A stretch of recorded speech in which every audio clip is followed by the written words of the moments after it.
Hello, hello, hello. Good evening. Cheesh got it on the second. How are you guys doing? Everyone doing all right? Wednesday market on the Wednesday. What's going on? Yeah, it is how it is, huh? But yeah, it's on a Wednesday and it's on time. Unbelievable. Uh, Before we start, big shout out to Woo for sponsoring the show. Really appreciate their support. Their links are in the description. Go check them out. They introduced the whole like copy trading thing, where you can copy trade people, but also counter trade people, um, and that's been well received so far. So if you want to check that out, go to the link in the description. Technical roundup on time. Bear market is here, folks. Yeah. Hopefully not. Don 1 minute late. No. I pressed on the button like on the dot. Don, I'm traumatized by this market. The crab, yeah, it is what it is. You gotta have the crab to get the good times.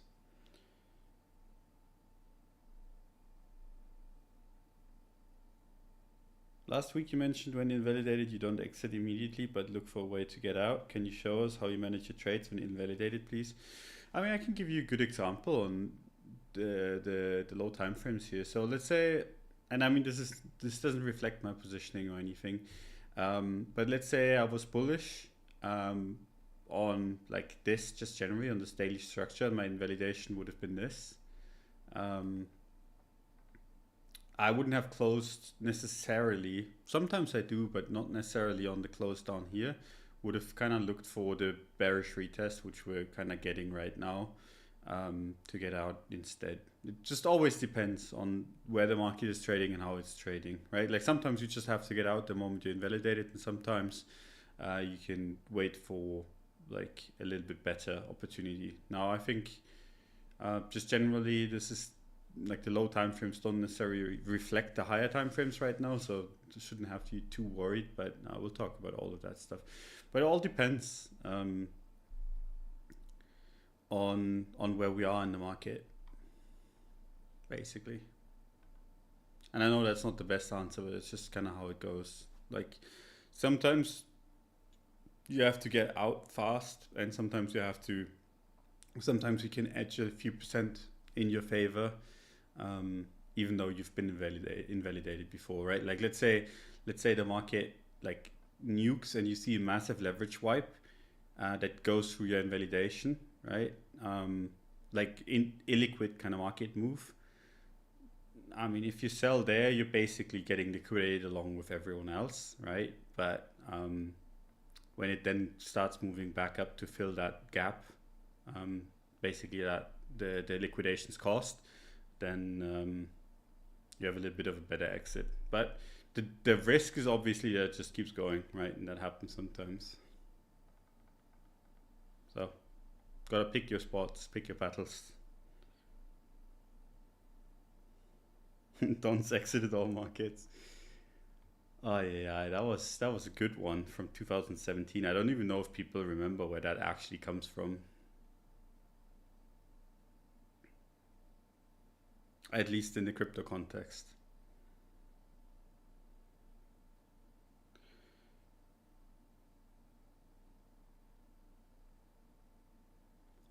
But yeah, let's talk about the market real fast, and then we can go over a few questions. I'm not gonna go too long today. Still have the Wukong game to finish. I'm almost there. So, and the market's not really that interesting. So I'll spare you the torment of going for an hour. But yeah, high time frame, the monthly. We're right back to support again, which is a pain in the ass and not the best, right? You actually want to start seeing this to like start seeing an up move, but then again, the month's just started, right? So basically, if we're not gonna have any good move in the next 29 days, I'd be a little bit like that's where I'd start getting worried a little bit. Then again, like the macro situation, this is what the title kind of alludes to. Um, For the record, I don't really think we're gonna get World War III anytime soon, but that's kind of what people are afraid of. Like a bunch of people are really scared of the situation in the Middle East, right? And I mean, it makes sense, right? The world is an odd place right now. Shit's flying everywhere. So you have a little bit of risk off, right? And people are wondering why is gold up and Bitcoin's down. The reason why is because Bitcoin kind of trades like tech.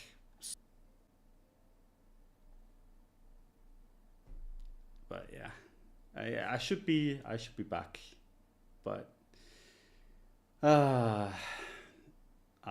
this one's not even dropped frames. It's just OBS just dying. I don't know what that is or why. But yeah, I'm back. So it wasn't even my internet or anything. It's literally just OBS dying. No idea why. Did the stream die? The stream is back.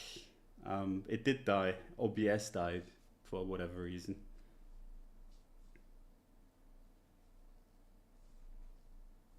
Like I'm talking about World War III and the stream just gets nuked. Coincidence? I think not. But yeah, we're back.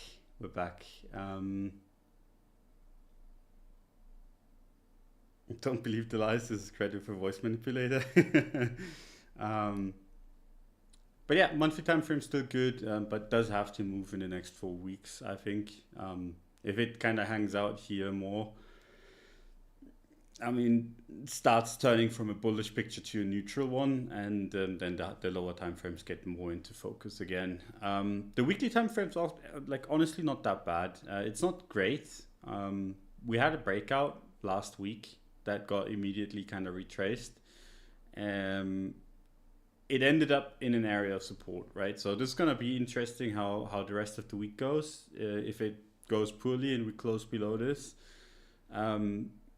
then you could argue like we have lower high, like another lower high here, ignoring this one. We talked about this on the Casual Friday episode of last week, where I was like, this doesn't have to be a high. You can just say this is consolidation after this lower high here, and then this would technically still be the next lower high. So you'd have a high, a low, a lower high, a lower low, a lower high again, a lower low again, and then a lower high here again. So depending on how this week plays out, if we start losing this area of support, the bears gain a bunch of credibility basically. But for that, the weekly has to close. Right now, it's just basically a pullback back into support.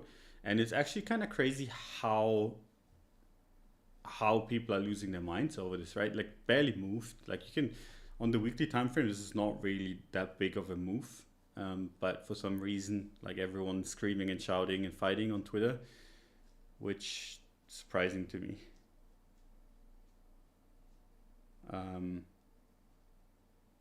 But yeah, we'll see how it goes this week, and then we can talk about it again. Like right now, this is bullish on the weekly time frames, bullish on the monthly. As long, like I said, as it holds this, if it turns this support into resistance again, that would not be great. And then the reason why it wouldn't be great is because the daily time frame technically is turned back bearish. But I wouldn't necessarily I wouldn't care about it too much. We've just kind of been chopping a lot on the lower time frames. People were promised October. Yeah, I talked about this last show where I was like, the whole seasonality thing is like for suckers, and there you go. Like September was good, October's bad. I mean, how like how surprising, right? It's just it's not how it necessarily goes. Like if you just make your trading decisions based on this, I think you're gonna lose money overall.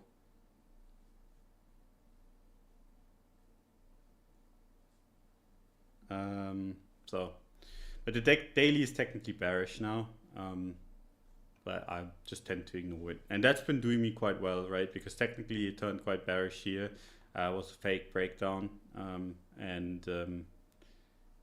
yeah. But here we are with like, this is the resistance with a false breakout. and we just had another one. This one is obviously due to macro fears, right? People are afraid.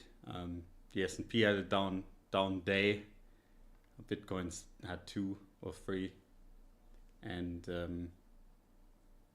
yeah, gonna have to just basically wait and see. But yeah, low time frame, the daily, and the lower time frames, even the 4 hours, all bearish, and then you have the weekly and the monthly bullish, which just basically means that if you're taking any time, like any trades right now, you're kind of just getting chopped up, which is why I'm quite happy that I'm just sitting doing nothing.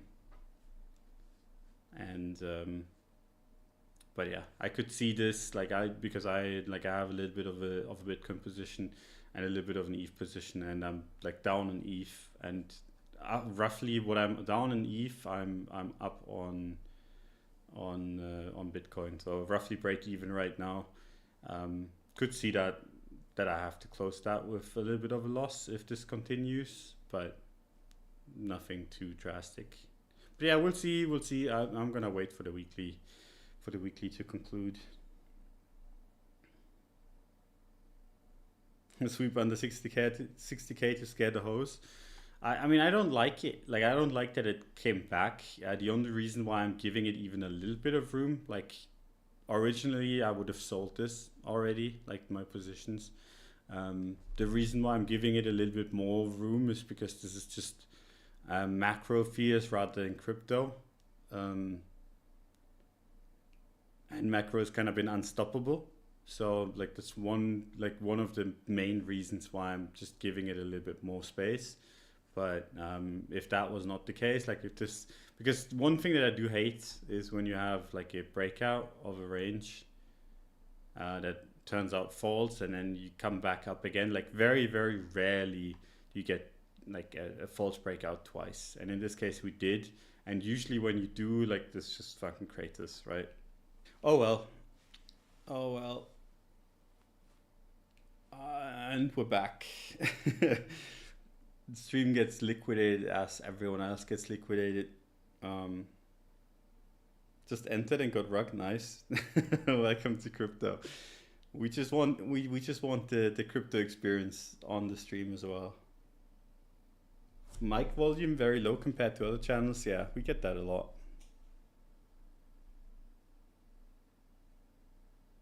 Hey Don, do you think we should wait for Israel's retaliation before opening any fresh position? I mean, it depends. I mean, if you're like 100% sure that Israel is gonna like start a major thing with like Iran or anything similar, then you should probably, yeah. If you think that's not gonna happen, I mean, yeah, it depends. Basically, it depends on how you see that whole conflict going, and I don't want to give any advice on that front because it's not my area of expertise. But yeah, I don't know what the problem with OBS is. ETH nuking, as is customary. ETH's just been a little bit of a piece of shit. That's also going to be an interesting weekly close. If it can hold like 2.5, that'd be good. If it doesn't, I mean, then it starts looking quite shitty. But we'll talk about that in a sec. So yeah, low time frames bearish, high time frames bullish. Whenever you have those conditions, suckers trading paradise, right? Where people just get completely and utterly fucked on the low time frames because they think that they can trade the high time frames and the low time frames, whatever. Restart your PC, Don? Yeah, I should, but I'm just gonna, I mean, we're just gonna keep it short. And then what you guys can do, like, I'm gonna do a short stream, like another 15 minutes or so, and then you can just watch the recording in like half an hour. Like, that should be without delays. Sorry about that, no idea. Probably like something computer related because it's not internet this time, it's just getting wrecked over and over. God, the stream is terrible. Yeah, I'm sorry about that. I do not know what causes it.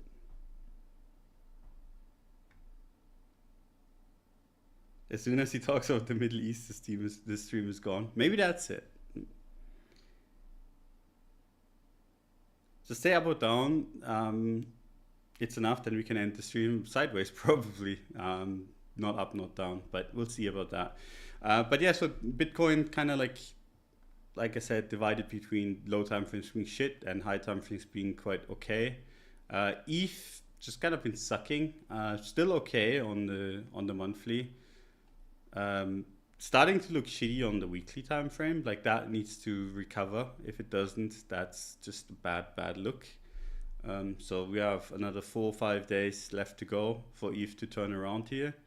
I really think it shouldn't close a new low. Like if that's how it's gonna go, maybe we'll get another move below 2K. On the low time frames on ETH, also like got rejected by daily resistance. I was quite happy that it even made it there. Should have probably sold into that happiness, but it is what it is. So yeah, not necessarily great. Reclaimed the range, went back to range high and then dumped off. That's not great. And on ETH BTC, that's just kind of been not holding any strength. It's not the end of the world. Like it's barely moved, honestly, on the weekly time frame. It's not been having any strength. So kind of shit out of luck if you're holding ETH, and been entirely reliant on Bitcoin making gains. So neither of those are too great.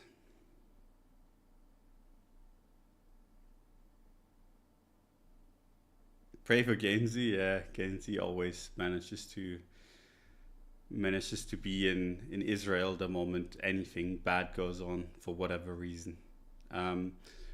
Solana also kind of like engulfing last week, but it did kind of manage to turn the support, the resistance back into support. So that's at least something. So technically speaking, that's a little bit of a confidence for bulls, alongside, like I said, the weekly Bitcoin level. Like you have the same level. Bitcoin's trading a little bit below it. Solana is trading a little bit above it. So if you see a little bit of Bitcoin strength, which is not guaranteed, then you're probably gonna see the Solana level hold, and then it's a decent entry. If not, and if this level breaks, we go back to 125, and dare I say it, I wouldn't want to buy it. I wouldn't want to buy 125. I'd be much more comfortable buying 140 right now than I would be buying 125. Don, this market sucks? Yeah, it does. Like, it's not really that interesting right now. But it's because the world is in turmoil, and we're trading like a risk asset, not like gold.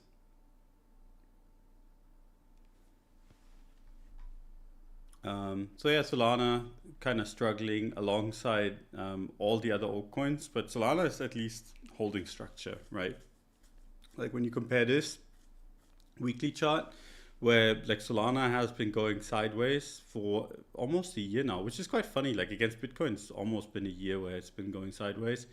ETH can only wish like this is ETH's performance since. So ETH's down 25%, Solana's down 0 in the last year-ish against Bitcoin. Didn't you say that you bought some Bitcoin in ETH? Yes, I do. I still have some. Bitcoin at 58 and ETH at like 2 points, like at the range low somewhere, yeah, 2.550, something there. So that's down like a little bit. My ETH position down like 5%, and my Bitcoin position is up like 5. Same.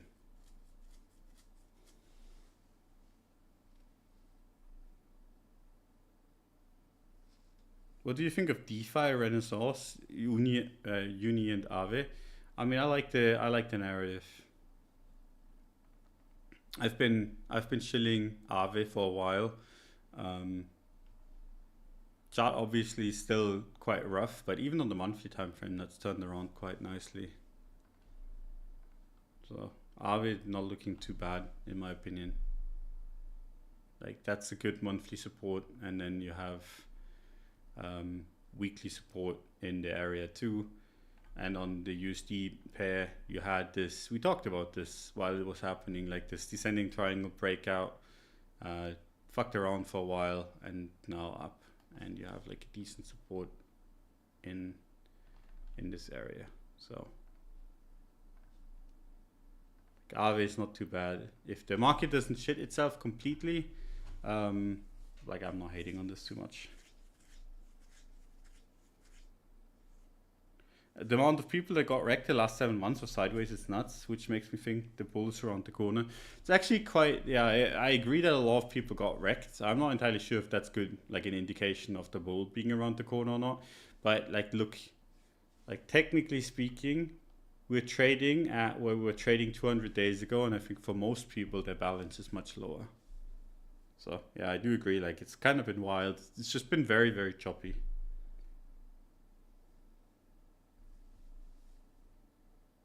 Why would that mean the bulls are around the corner? I don't know.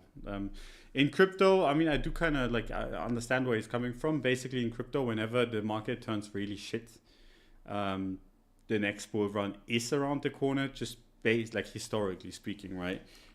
But this very much doesn't have to apply to the future. It's just look, whenever the market's been boring, like boring, boom, infinite up. And then boring long enough, people get wrecked, boom, infinite up. And then boring long enough, and then like it's just been how the market has been playing. I don't necessarily think that's gonna maintain though. Like I don't think we're gonna get these cycles again. I think we're gonna get more of like a slow bleed up and a slow bleed down. Now that we have the ETF and everything, I think the way Bitcoin trades has significantly changed, not only because of the ETF, but also because of how big it is, right? Like Bitcoin has quite a significant market cap, just generally speaking now. Like when it was trading at $10, at $100, at even at 10,000, very different ball game than it is with Bitcoin trading at 60.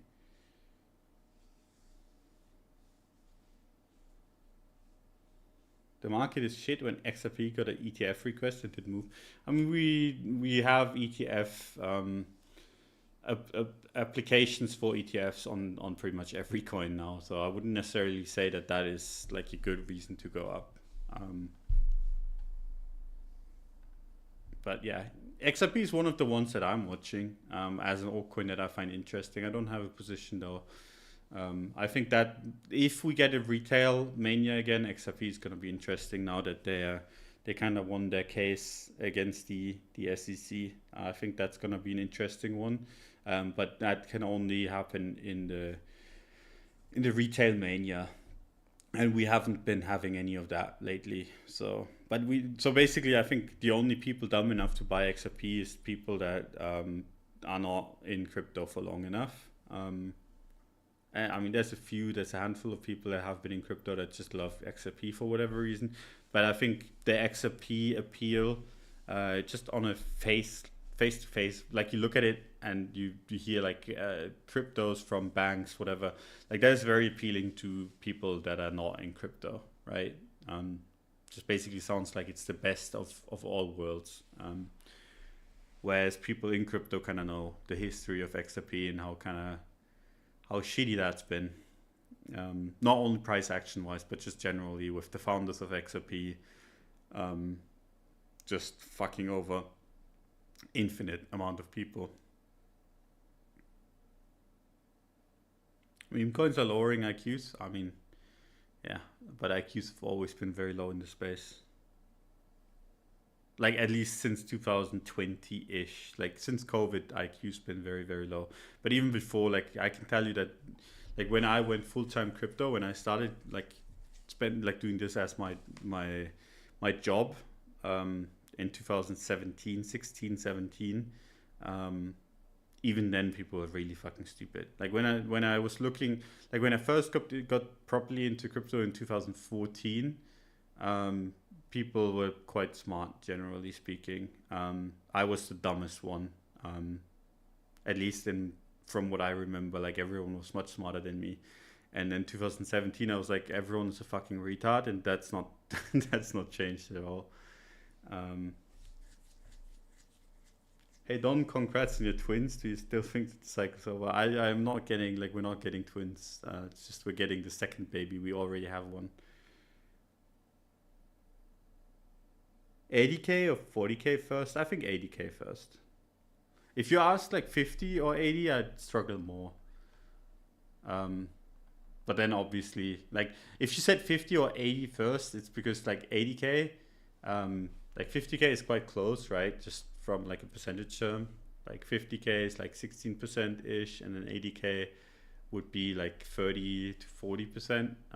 So like at that point, I mean, I wouldn't wanna take that bet, but 40k, like all the way down here, or 80k first, I think 80k first is more likely. But if the whole war thing escalates and that kind of leads to like a stock collapse, maybe. Nothing's out of the question in this day and age, right? Like if it goes to 40, I mean, just fucking, like, that's where I would start buying, like, strongly. Like, this where the market is just very, very wrong, in my opinion, if it ever gets in the blue zone.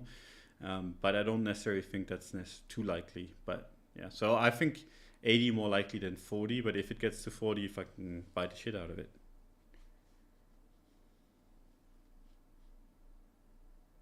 You still don't trust the upside either, though, right? Mentioned you felt like this is giving you false breakout vibes. Yeah. I think if it goes up, there's a good chance that it comes back down. So like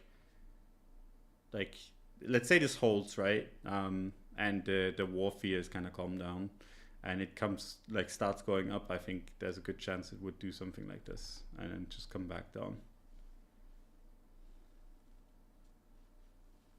Can't believe Don just said 80k then 40k. That's not what I said. I don't think it's gonna, like, I don't think if it goes to 80k, I don't think it's gonna go back to 40. I think at that point the lowest you can hope for is 50. But I'm not entirely, like, I don't know. This is all I can say. And at this point in time, it's really hard to guess. What about 48k liquidity sweep? I don't like it. Like, I think if it goes below 50, it's probably gonna go into like 43, 42. Like, I wouldn't want to bid here. I bid here. But I don't think either of those is happening, so I'll probably bid here if it goes low. But who knows? I cannot predict the future, and right now it's really difficult. Like, if you've been kind of getting fucked in the market, do not be surprised. Like, it's really hard. Like, I can tell you that trading this is really hard. This is the times where it's really hard to be sidelined, because you're like, it's so close to breaking out. But it's also like, you can also kind of be justified in being quite bearish, because I mean, look at where we're trading and how we've been trading there. Like, just good reason to be bearish, good reasons to be bullish. Generally shit price action, very choppy. Breakouts don't confirm. False breakouts don't lead to much. False breakdowns don't lead to much. Like, breakdowns don't do anything. It's just been very choppy. So the only people that have been making money is just that basically doubt everything, or that counter trade everyone that has strong opinions, right? Like, every time Cole, for example, has been like stopped out publicly out of a trade, like the last 3 times or something, the market turned around from that point directly, immediately.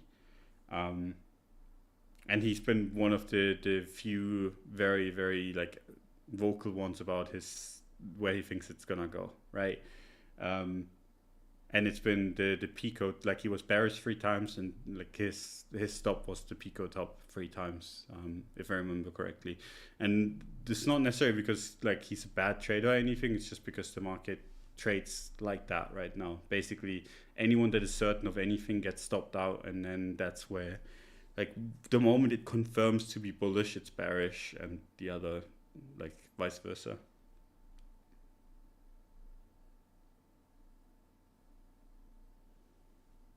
Which level do you consider as the line in the sand to change your bias back to bearish on weekly time frame?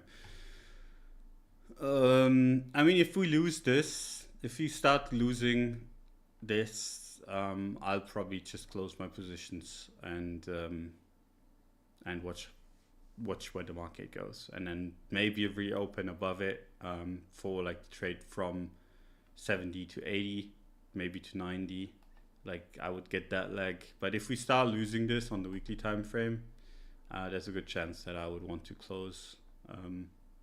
Not entirely sure yet, but that's basically line in the sand, or like at least a soft line in the sand. And that could just be me chopping myself out of position too. Like there's not really strong signal in anything beyond a close above 70k or a close below 55 right now. Hearing Don say it's been hard makes me feel better because I've gotten wrecked in this. Confidence way down. Nah, man, it's like, it's really hard. Like, for example, on Solana, like I took a bunch of trades on Solana. I showed it this thing like a bunch of times and gave back like 30 to 50% of my gains every single trade until I was like, okay, fuck it. Like I made money on every single one of them, but I like completely misjudged it every time to the downside. And the only reason why I didn't lose money is because I had really good entries. And then right now, like my ETH trades underwater a bunch, Bitcoin's above water, like Bitcoin's carrying me, but like it's not easy.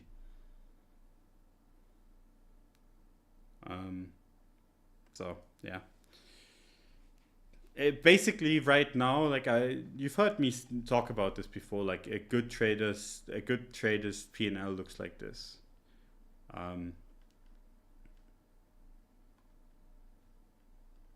Yeah, and the reason why is because during these periods of time, like no one, I mean, obviously, like if the best trader's portfolio looks like this, right? But like a normal, like if you're really good, this is how it looks like. If you're not the perfect trader, but you're really, really good. And the reason why is because you cannot really be expected to make much money during this. And if you are, like, that's great, but then you probably miss these kind of moves, right? Basically, as a trader, you're trying to just time these big moves, right? Like there's gonna be like 10, 20 days in a year where the market is gonna move aggressively, and those are the days that are gonna matter, right?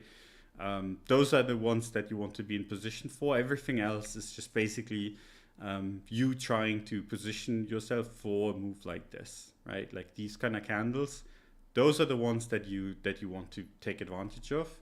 And there's only ever like, there's not that many of these in crypto, more so than in other markets, but generally like those are the ones that you're looking for. And while you're looking for those days and to be rightfully positioned, there's a good chance that you're gonna take a bunch of trades that you close with a small loss or a small win, and then your P&L curve goes like this, right? Or sometimes just like this, but just generally like you try to get in position for the big moves so you can take these, and then everything in between is just basically chop city, and where you're trying to kind of survive, trying to get a good position.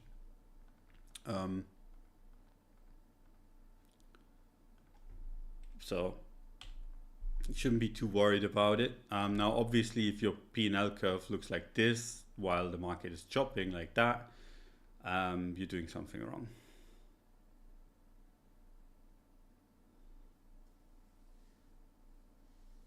And I mean, it depends, right? Like if it goes, like if your P&L curve looked like this and kind of did this now, I mean, then you're definitely over trading, right?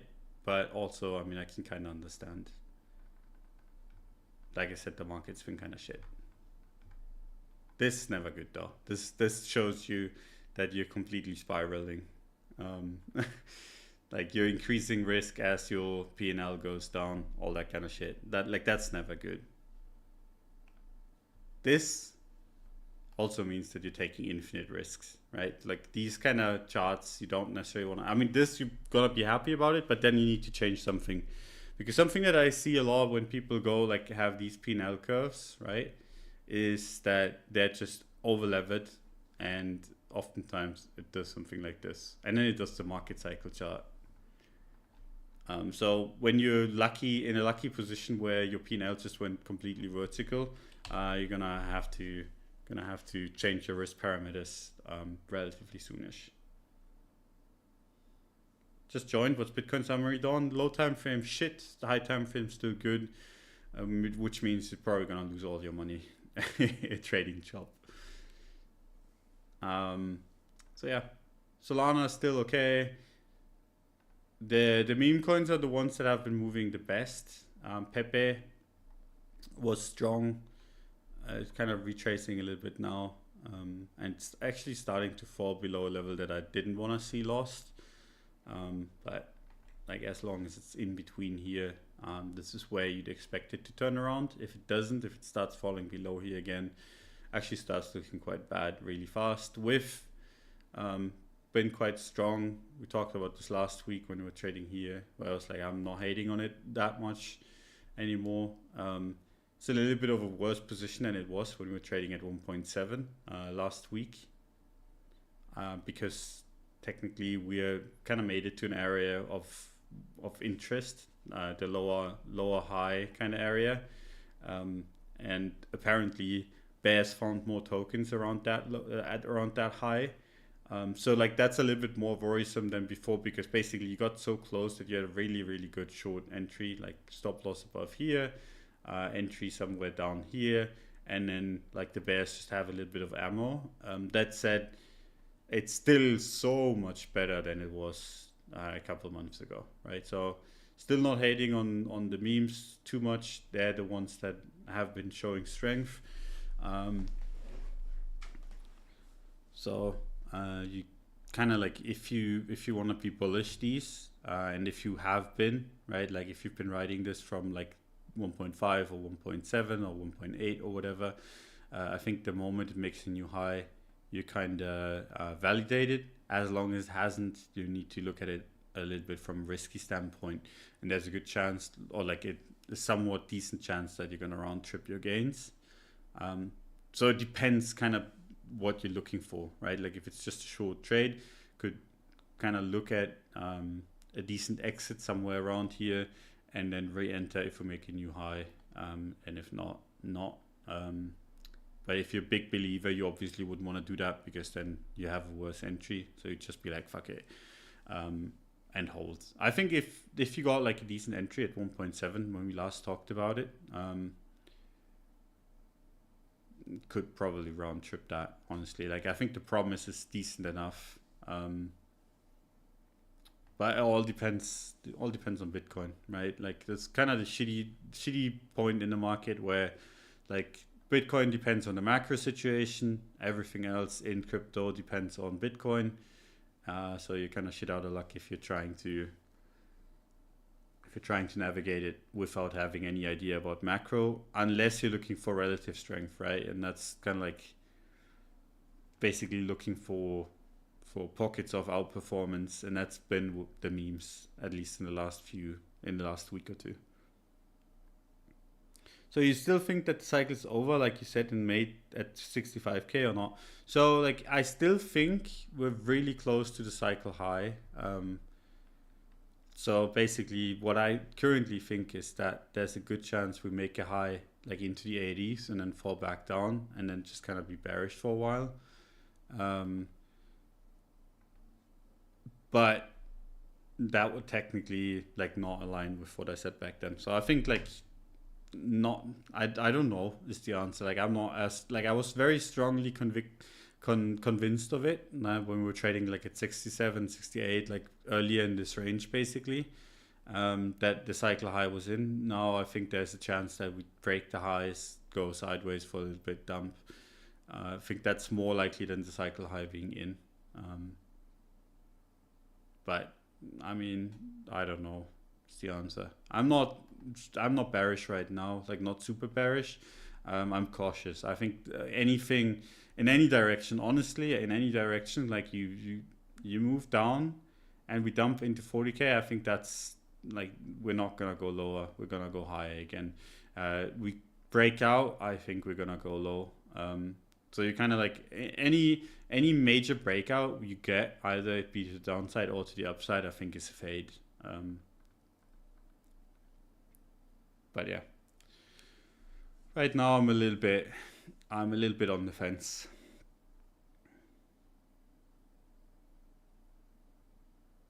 You don't think we chop long enough for us to go much higher if it breaks out? No, I don't think so. But it could. Would have to reevaluate once we break out, if we break out.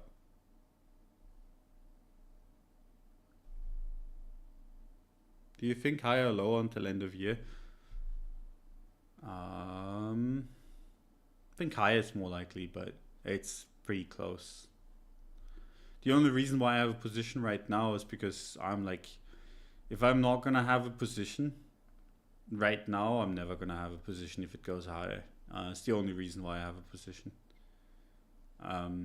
Like if I'm not buying this monthly support after a washout, I'm never gonna buy.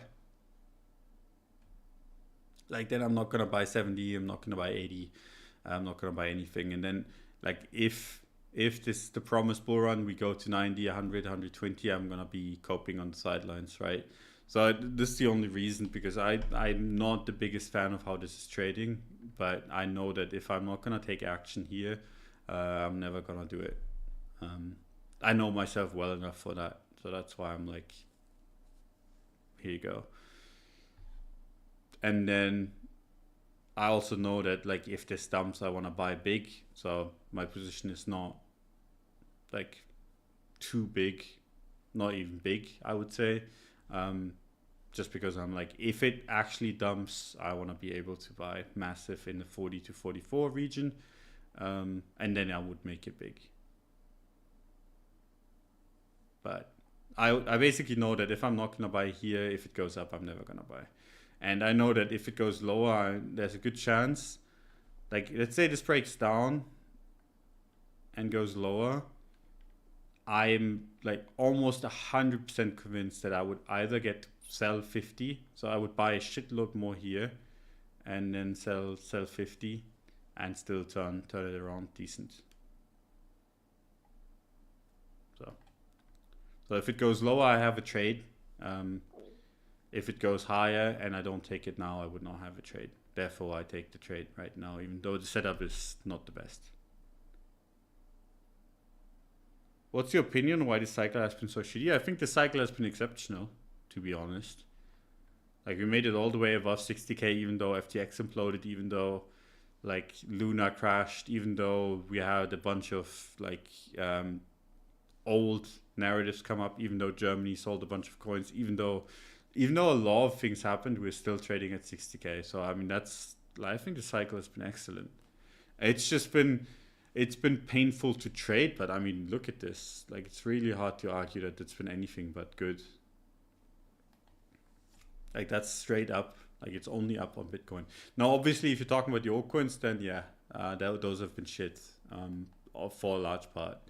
But that's also very unsurprising to me, because as crypto goes from a non-serious asset to a serious asset, I think people are going to gravitate towards the more serious coins. I think Bitcoin is one of those. ETH is one of those. Solana might be one of them. But then the list is very, very thin, right? So I think it makes sense that Bitcoin is massively outperforming the general market, just because it's the clearly most sophisticated coin in crypto, right? Like the most serious asset. Everything else is just kind of meme. And I include ETH with this, right? Like everything besides Bitcoin is a meme. But you have Bitcoin.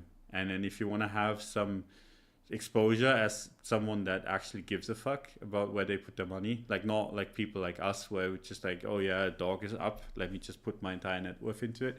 But like a serious person that has like serious ideas in their head and that looks at the world a little bit more rationally, they're going to be interested in Bitcoin. I think that's it. And that's why Bitcoin's been outperforming. Altcoins currently falling off the planet. I mean, they have been for a long, long time. Like, look at this like long time frame, Litecoin chart, Link, XRP, like any of these BTC pairs are down only. And that's to me unsurprising, honestly. BNB holding quite strong as one of the few outliers. But like any Bitcoin pair that are open that isn't like either completely manipulated, like some of these, it's just down only. Does this remind you of 2018?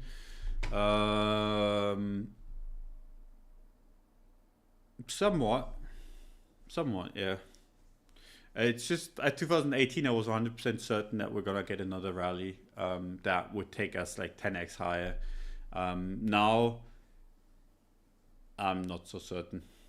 Like I don't think like I'm not certain we're gonna get a rally that takes us 10 times higher in the next 20 years. Like 600k for Bitcoin, I'm not entirely sure.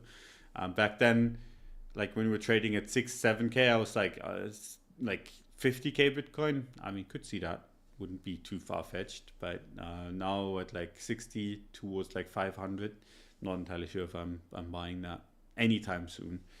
But yeah.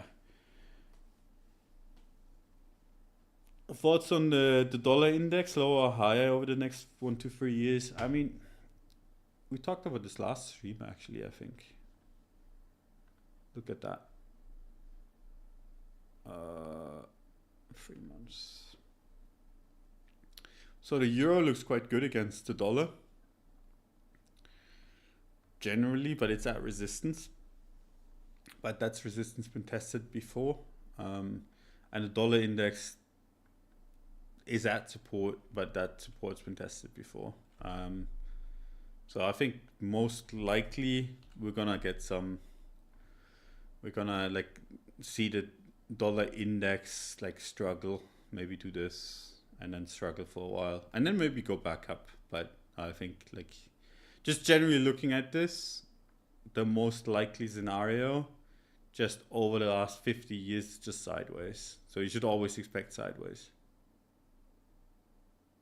But obviously this is 3 month time frame, so like if it goes back down, that's a big move. But yeah, like if you're asking me for my high time frame view on the dollar index, I think sideways. And if you ask me for my low time frame view, I mean it's at support, but that support's been tested a bunch. So I think a bounce into nuke possible. But yeah, that's that. Hope that helped. Went on a little bit longer than I wanted to, but it's what it is. The stream nuked a couple of times. Sorry for that. My apologies. Hope you guys enjoyed it anyway. Big shout out to Woo for sponsoring the show. They've been excellent partners. So if you want to support us, go check them out. Don't have to though. It's just appreciate it. And yeah. Let's see how this goes. Let's see how the next 4 or 5 days go. If they're shitty, we'll pretend we're never bullish in the first place. If not, if they go well, we are the geniuses. Always have been. Right now, could look better. Not gonna lie. Like this shitty low time frame action, like the daily looks like we're gonna get a little bit more dumpage in the next day or two, and then hope that the weekly recovers it. But yeah, fingers crossed, like if it dumps, that we get a massive recovery and come back above 61.7. We'll see. See how the macro situation unfolds and go from there. Much love. Thanks for coming by. See you guys next time. Bye.